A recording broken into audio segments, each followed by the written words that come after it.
Guys, আসসালামু আলাইকুম। কেমন আছো তোমরা সকলে? আশা করি অনেক বেশি ভালো আছো। তো আজকে কোবরাটা বের করতে কতটা এমন লাগে তো তোমরা একটা ধারণা পেয়ে যাবে আমার এই ভিডিও দেখে। তো প্লিজ সাবস্ক্রাইব করে দাও আর একটা লাইক করে দাও যারা যারা দেখতেছো। তো দেখো আমার কতটা এমন যেতে পারে। এই কোবরাটা আমার স্বপ্ন ভাই, এটাকে তো যেভাবে হোক বের করতেই হবে। ফার্স্টে বলে একটা বিট এমন স্পিন মারবো, দেখা যাক দেয় কি না। দিবে না গেরি না ভাই, এটা তো তোমরা জানোই। একটা পেয়ারটা মারি বিট এমন দিয়ে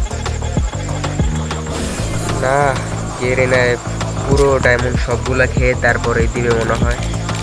একটা বড় স্পিন মারা যাক, দেখা যাক দেয় কিনা। আমি আশা করি দিবেন।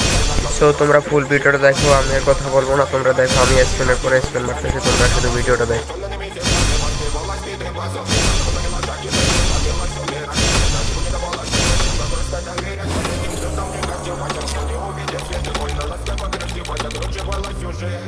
Мой намерен